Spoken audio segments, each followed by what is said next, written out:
Assalamualaikum warahmatullahi wabarakatuh. Perkenalkan, nama saya Alimuddin. Di sini saya akan menjelaskan atau presentasikan mata kuliah sosiolinguistik yang berjudul Kedewibahasaan. Kedewibahasaan adalah kemampuan seseorang untuk berbicara atau menulis dalam dua bahasa atau lebih dengan lancar dan fasih. Keterampilan ini sangat penting dalam era globalisasi saat ini karena semakin banyak orang yang berinteraksi dengan orang dari berbagai negara dan budaya. Selain itu, kedewibahasaan juga dapat membantu seseorang dalam karir atau pekerjaan, terutama jika perusahaan atau institusi tempat bekerja memiliki hubungan dengan negara atau perusahaan asing. Kedewibahasaan juga dapat meningkatkan kesempatan seseorang untuk kepergian, belajar, atau bekerja di luar negeri. Oleh karena itu, penting bagi kita semua untuk mempelajari bahasa asing dan meningkatkan kemampuan kedewibahasaan kita. Namun, mempelajari bahasa asing tidak selalu mudah dan membutuhkan kesabaran serta tekad yang kuat.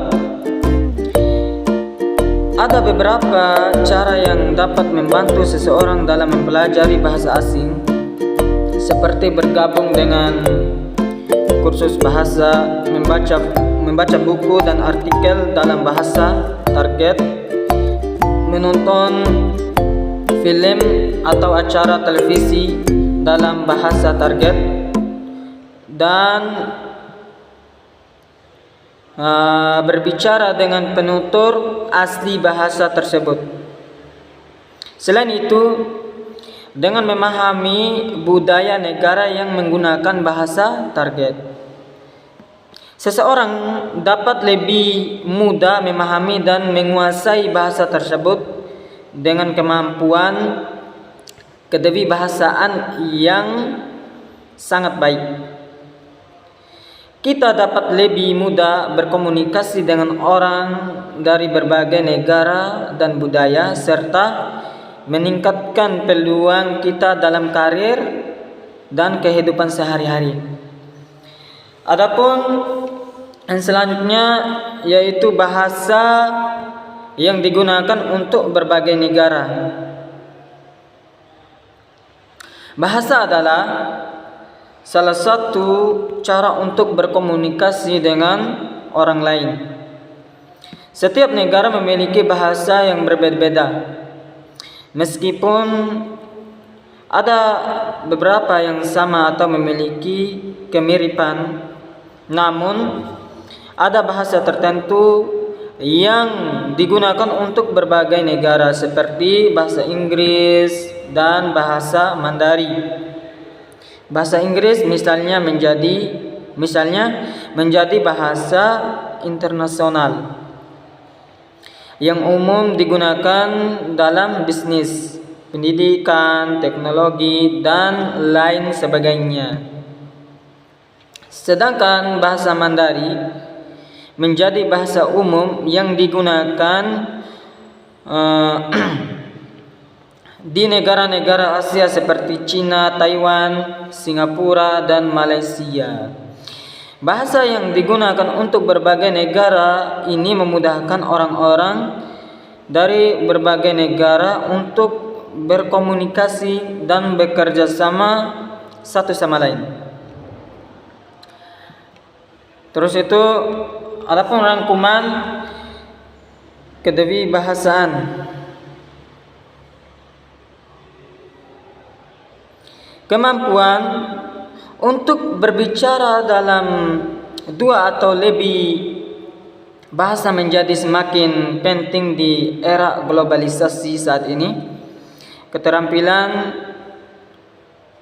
dewi bahasa dapat membuka pintu untuk kesempatan bisnis, pekerjaan, dan peluang pendidikan di seluruh dunia. Oleh karena itu, memahami dan menguasai konsep bahasa kedua atau bahasa asing menjadi suatu keharusan.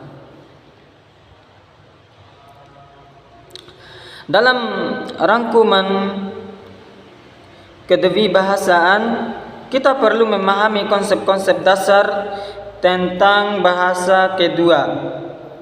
Kita perlu memahami bagaimana bahasa kedua mempengaruhi pola pikir, pemahaman, dan persepsi kita terhadap dunia.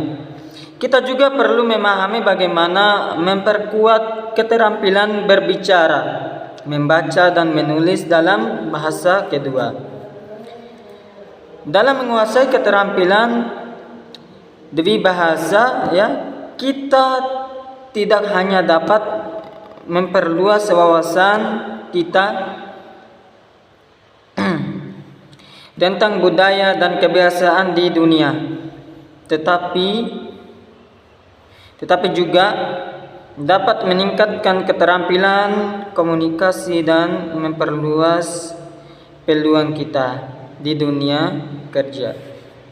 Oleh karena itu, penting bagi kita untuk terus belajar dan meningkatkan